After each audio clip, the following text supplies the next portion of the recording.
सभी को फिर से एक बार मैं पास्टर राजू ठाकुर पुणे महाराष्ट्र से जय मसीह कहता हूँ। Praise Lord Jesus Christ. सभी का फिर से एक बार मैं हार्दिक स्वागत करता हूँ।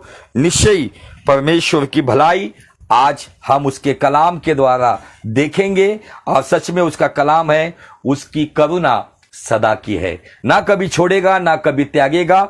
इस संसार के अंत तक, युग युग तक हमारे साथ रहने वाला, नया नियम की प्रतिज्ञा देकर कहने वाला कि ना मैं तुझे कभी अनाथ छोड़ूंगा, मैं सर्वदा तेरे साथ हूं।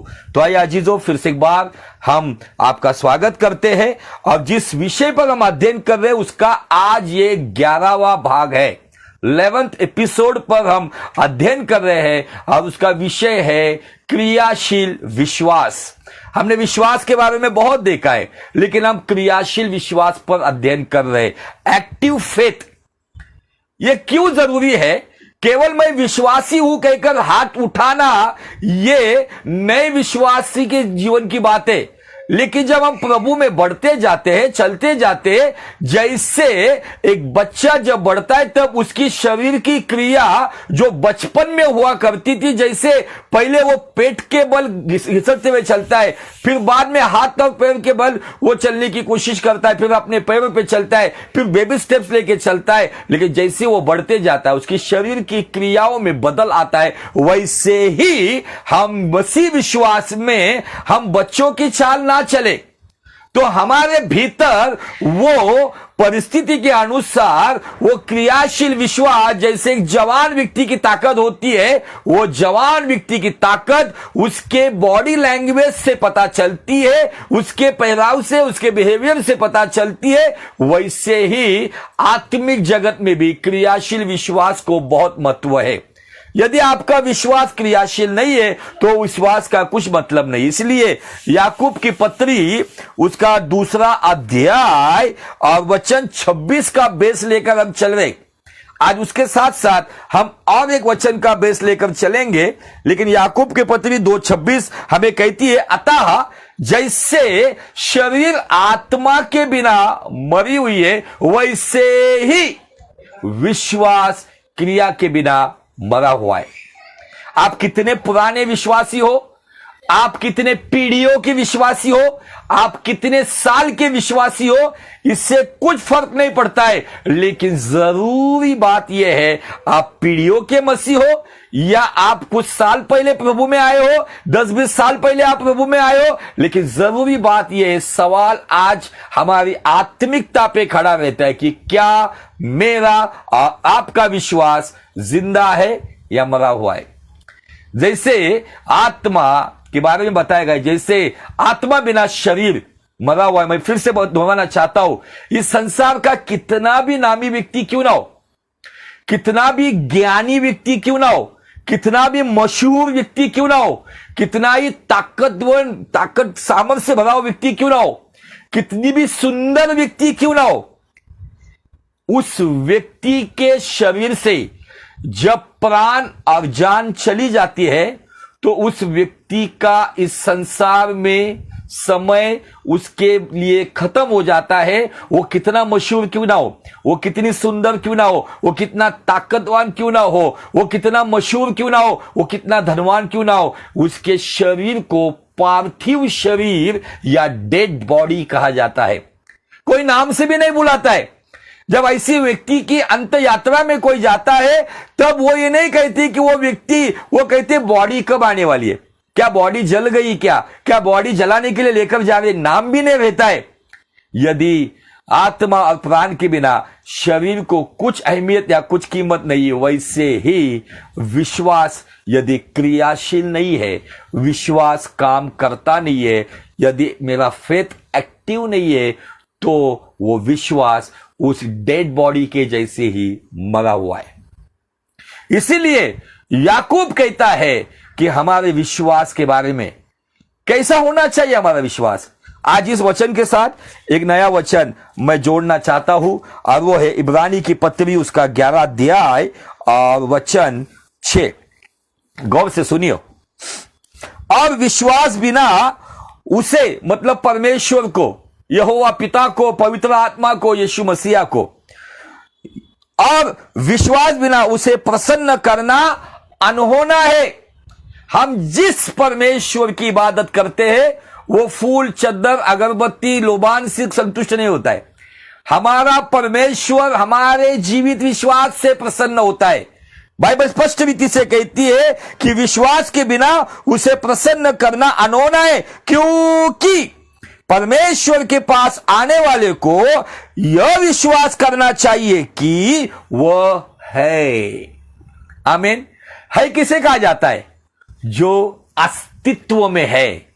इसीलिए यदि आप बाइबल को आप उसकी आयतों को उठाकर देखेंगे, हर एक आयत है कहती है यीशु मसीह मार्ग, सत्य एवं जीवन है।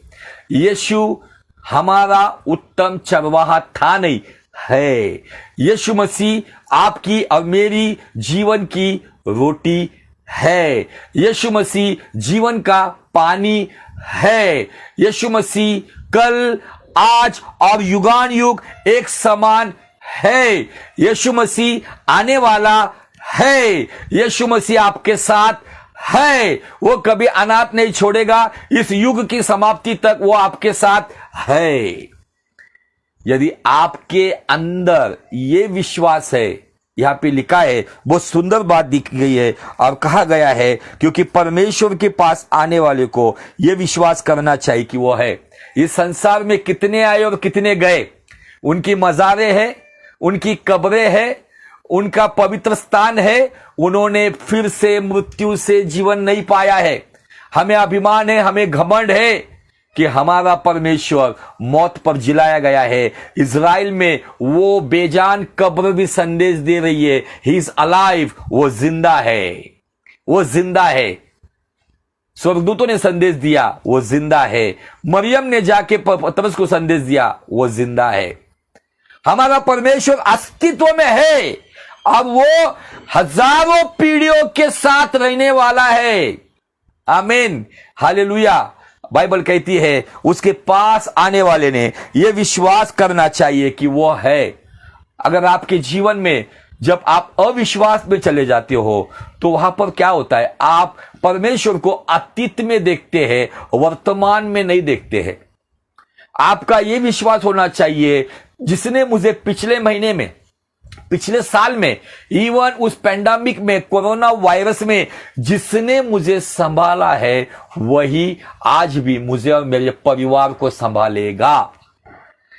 वो है, था नहीं। था में जो है उनका विश्वास बना हुआ है, निश्चित इतिहास में वो मौजूद है। वो कल, आज, युगान युग एक समान है। वो आदि और अंत है, वो अल्फा और ओमेगा है। ऐसा परमेश्वर हमने पाया है और वो चाहता है कि हम उस तरीके से उस परमेश्वर के पीछे चले। मुझे ये वचन बहुत अच्छा लगता है, क्योंकि इस वचन में एक क्रियाशील या एक जीवित विश्वास कैसा होना चाहिए उसके बारे में बहुत अच्छा जिक्र किया है। ऐसा लिखा है, परमेश्वर के पास आने वालों को विश्वास करना चाहिए कि वह है और अपने खोजने वालों को प्रतिफल देता है। मुझे आपको बताना है, यदि आपकी कोई चीज गुम जाती है तो क्या आप एक ही जगह पे, सोफा पे बैठ के, कुर्सी पे बैठ के, पलंग पे बैठ के उसको खोजेंगे क्या?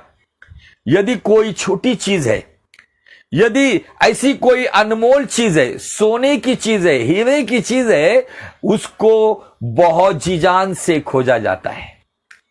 अब जब तक वो मिलता नहीं, मैं बताना चाहता हूं, स्पेशली स्त्रियों को चैन मिलता नहीं है।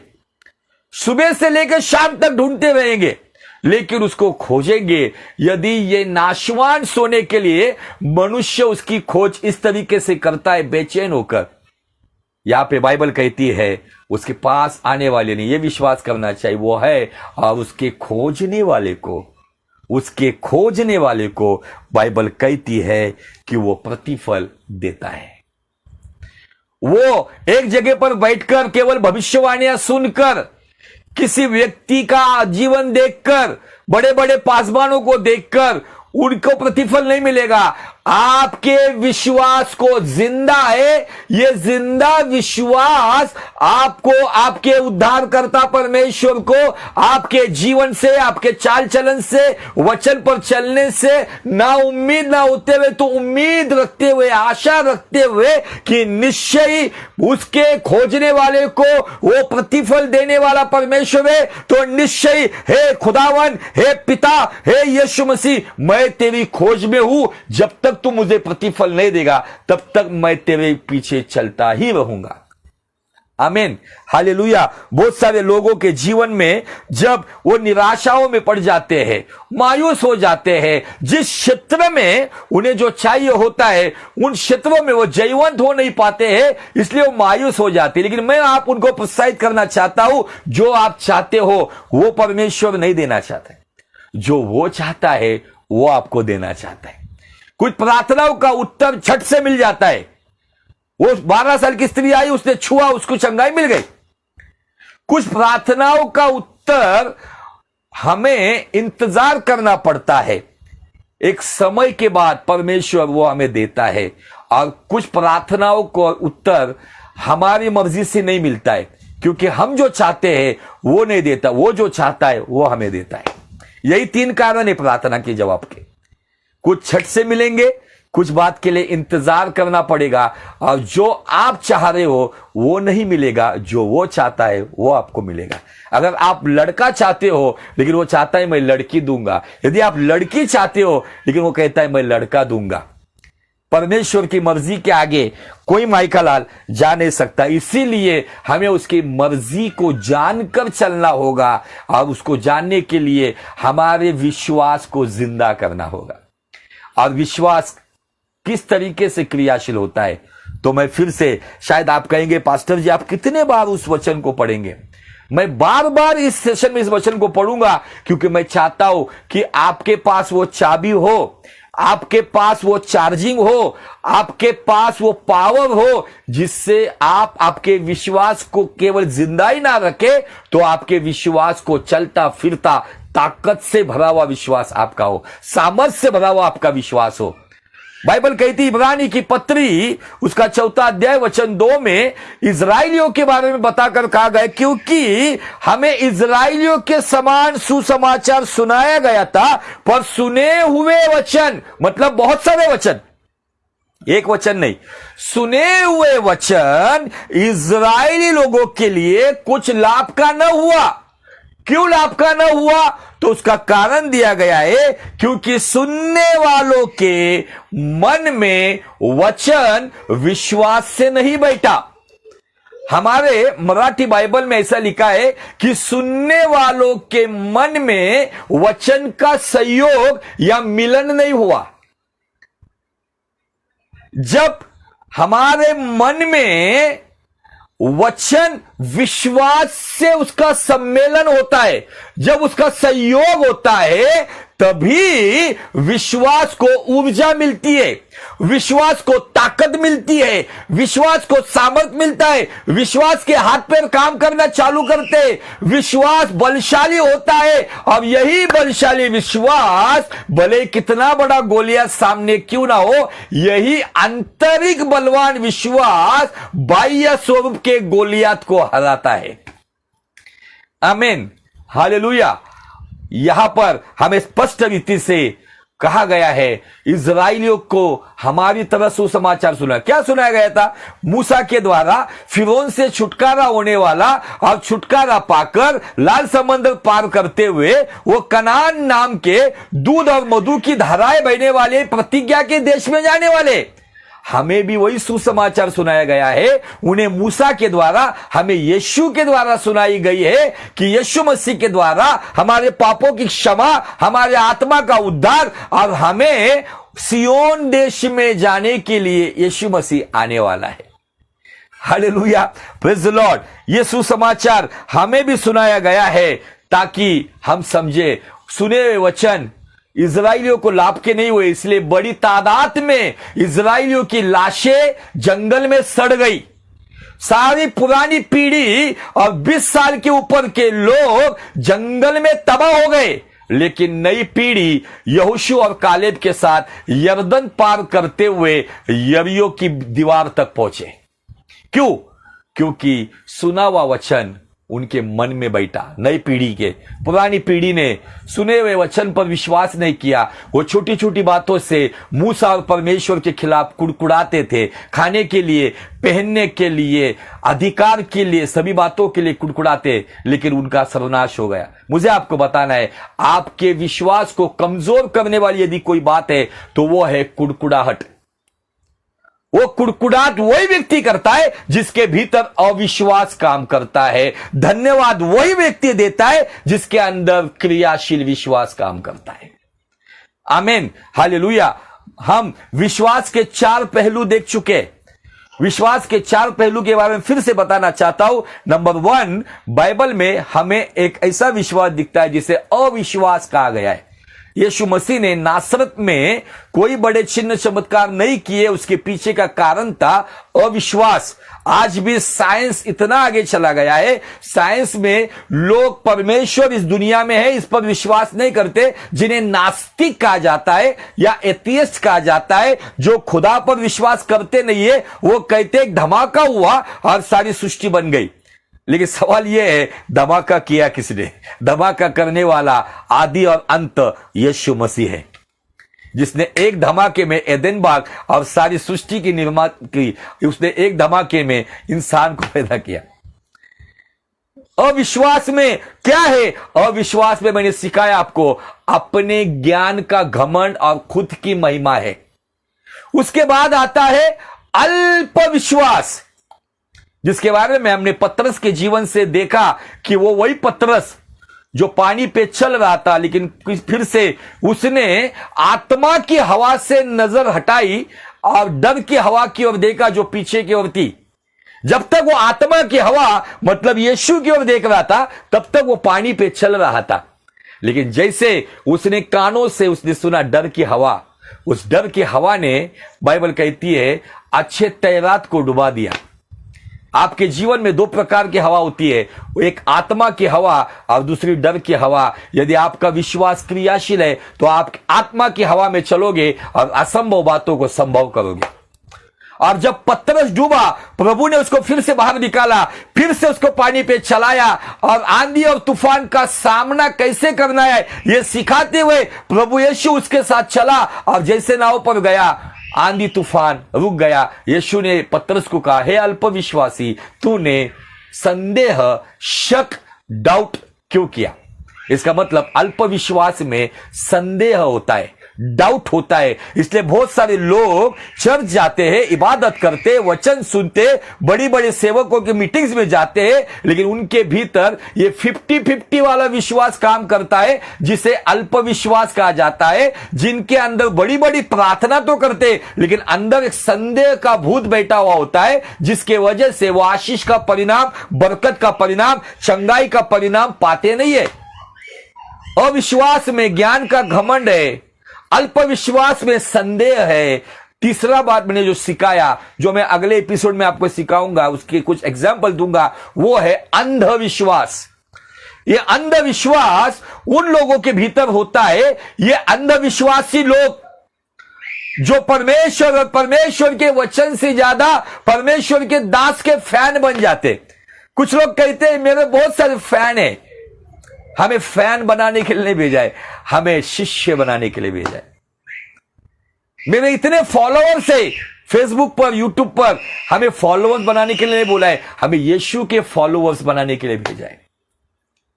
आज इन दिनों में अंधविश्वास का इतना फैलाव हो रहा है, जितना कोरोना का नहीं हुआ उतना आज हमारे भारत देश में अंधविश्वास फैल रहा है। मसीह जगत में कोई तेल बेच रहा है, कोई पानी बेच रहा है, कोई साबुन बेच रहा है, कोई प्रार्थना शॉल बेच रहा है, कोई आटा बेच रहा है, कोई भविष्यवाणी बेच रहा है, कोई ले हैंड करने की प्रार्थना बेच रहा है।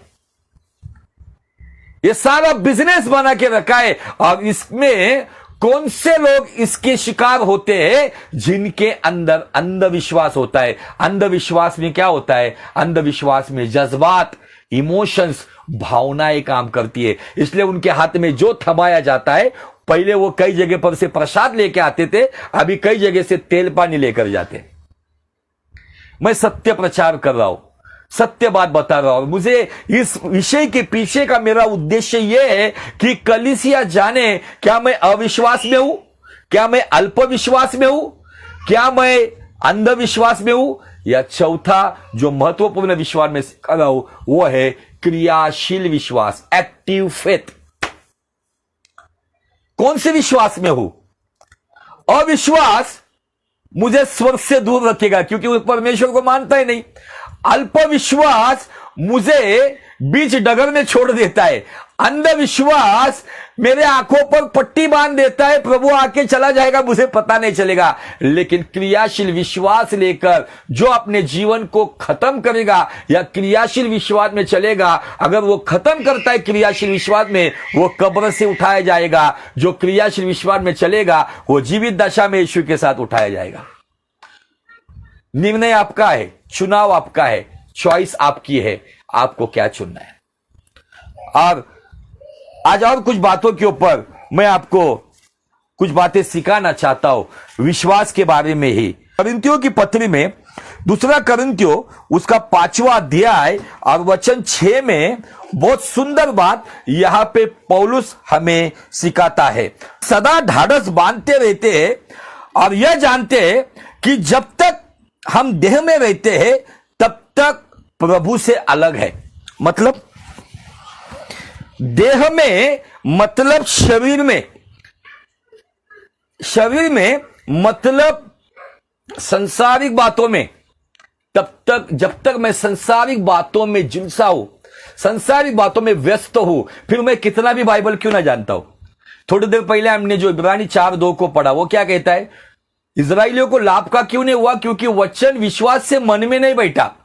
आज मसीहों का वचन बुद्धि में बहुत बैठा हुआ है, इसलिए कोई भी उठता है, ऑनलाइन आता है, फेसबुक खोलता है, लाइव मैसेज देना शुरू करता है, इधर के 2 एग्जांपल, उधर के 2 एग्जांपल, कुछ बातें सुनी हुई, कुछ बातें बायाड़ की हुई बातें प्रचार करना शुरू करता है। उसका व्यक्तिगत कोई अनुभव नहीं होता है।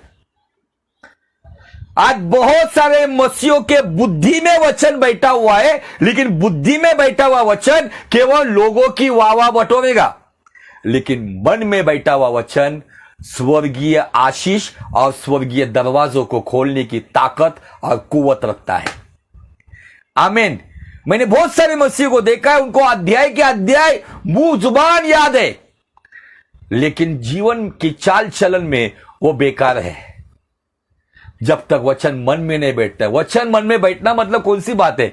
मेरा दिल बने तेरा सिंहासन, मेरी आत्मा तेरा आसन, मेरे मन में तू हो विराजमान। यशुआ यशुआ यशुआ।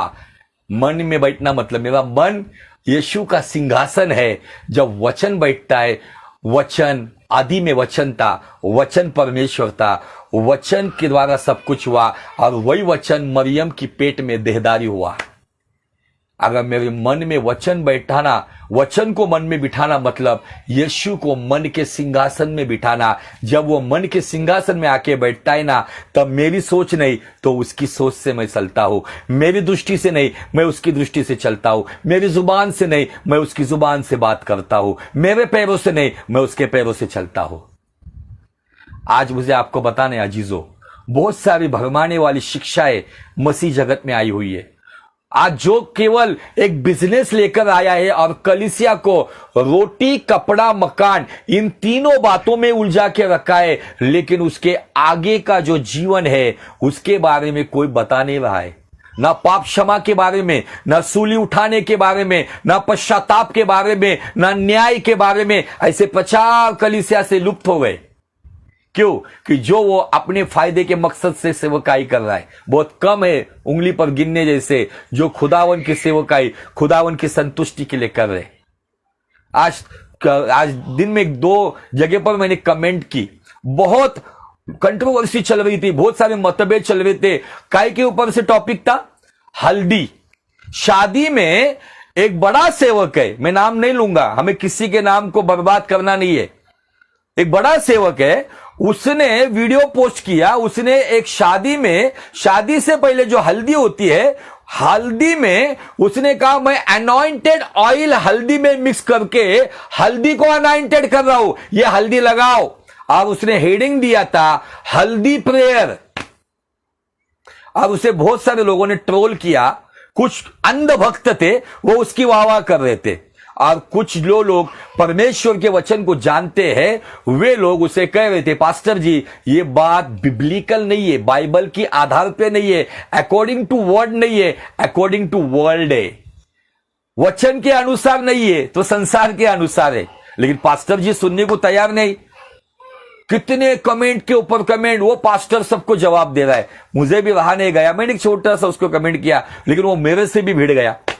फिर मैंने उसको एक बड़ा सा उसको एक संदेश भेज दिया और उसको कहा पास्टर जी यदि आप हल्दी प्रेयर करते हो तो फिर आपने, उन्होंने जवाब दिया कि अन्य जाति को जीतने के लिए हम करते, हम भी अन्य जातियों में सेवा करते, फिर अन्य जाति को जीतने के लिए क्या आप उनकी परंपराओं को आज आप मान्यता दोगे?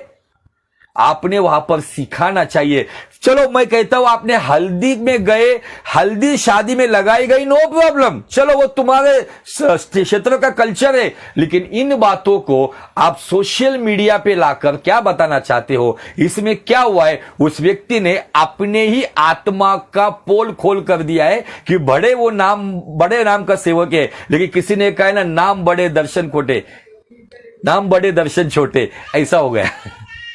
लेकिन चलो कोई बात नहीं, मैं आज यहां पर आपको क्या बताना चाहता हूं, जब तक हम शरीर में, पौलुस कहता है कि हम प्रभु से अलग है, जब तक हम आत्मा में है, क्रियाशील विश्वास में है, हम आत्मा में कैसे रहेंगे? तो यीशु मसीह ने यूहन्ना 6:63 में कहा है मेरा वचन जीवन और आत्मा है। यदि वचन मन में बैठता है तो आत्मा भी अंदर बैठता है, यीशु भी अंदर बैठता है, यीशु के नाम से भेजी हुई आत्मा भी अंदर बैठती है। और जो आत्मा में चिपका हुआ है वो प्रभु के करीब है, जो संसार से चिपका हुआ है प्रभु से अलग है। और आगे 7 वचन क्या कहता है देखो, क्योंकि हम रूप को देखकर नहीं पर विश्वास से चलते हैं। इस वचन को मैं थोड़ा सा आपको इंग्लिश में भी पढ़वाना चाहता हूं। अगर आप इंग्लिश पढ़ने वाले लोग हैं तो आप आपके बाइबल से पढ़ सकते हैं। 2 कोरिन्थियों 5वां अध्याय और वचन 7 क्या कहता है, for we walk by faith not by sight. मतलब ये थोड़ा सा भाषा मेरे को समझ में नहीं आ रहा है, इसको समझाने के लिए मैंने इंग्लिश में पढ़ा है। हम इन निगाहों से जो दिखता है ना उससे नहीं चलते हैं, हम विश्वास की भी एक आंखें है। जब मन में वचन आके बैठता है ना तो मेरे शरीर को तो ताकत और कुवत मिलती है, मेरी सोई हुई विश्वास की आंखें वो भी खुलती है, और मैं इस शारीरिक आंखों से नहीं तो विश्वास की आंखों से देखना शुरू करता हूं। पौलुस कहता है भले संसार उसको दुनिया की आंखों से अपना तजुर्बा बता रहे थे, अपनी बातें बता रहे थे, पौलुस विश्वास की आंखों से चल रहा था। क्यों चल रहा था? तो इसी 2 कोरिन्थियों का किताब उसका 4वां अध्याय वचन 13 क्या कहता है सुनो, इसीलिए कि हम में वही विश्वास की आत्मा है। कौन सी आत्मा है? विश्वास की आत्मा। और ऐसा लिखा है जिसके विषय में लिखा है मैंने विश्वास किया इसलिए मैं बोला, अतः हम भी विश्वास करते हैं इसीलिए बोलते हैं। विश्वास की आत्मा है, विश्वास का वरदान है, विश्वास का फल है। Spirit of faith, spirit of gift, विश्वास की स्पिरिट ऑफ गिफ्ट है, स्पिरिट ऑफ फ्रूट विश्वास की आत्मा का फल भी है। पौलुस क्यों ये बातें कह रहा है? क्योंकि पौलुस एक ऐसा व्यक्ति था जो समझौता करने वाला व्यक्ति नहीं था। इसीलिए पहला थिस्सलुनिकियों उसका 2 अध्याय वचन 4 में इंग्लिश में ऐसा लिखा है, our purpose is please to God not people. हमारा मकसद परमेश्वर की संतुष्टि है, ना कि मनुष्य की। आज बहुत सारे लोग मनुष्य को खुश करने में लगे हुए, और इसीलिए शायद बड़ी तादाद में उनके पास भीड़ आती भी होंगी, लेकिन सवाल यह है, उस मूसा को याद करो जिसके चट्टान पर लाठी मारने से 25 लाख से भी लोग ज्यादा पानी पिए, चमत्कार हुआ, लेकिन इतिहास गवाह है इस चमत्कार से यहोवा खुश नहीं हुआ। यह मत समझो कि हर एक चमत्कार से आपका पिता खुश है, सॉरी।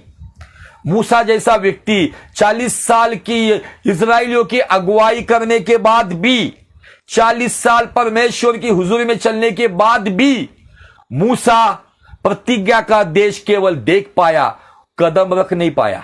हम किस खेत की मूली है? आपको इन बातों को समझना है। मेरा समय खत्म हो रहा है।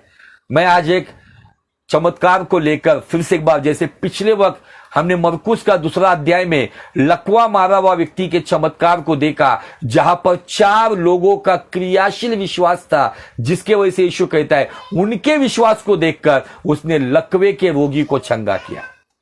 आज मेरा कौन सा विश्वास है? अविश्वास है, अल्पविश्वास है, अंधविश्वास है या क्रियाशील विश्वास है? We have to analyse our faith. हमें हमारे विश्वास का आत्म परीक्षण करना होगा, जानना होगा कि मैं किस विश्वास है।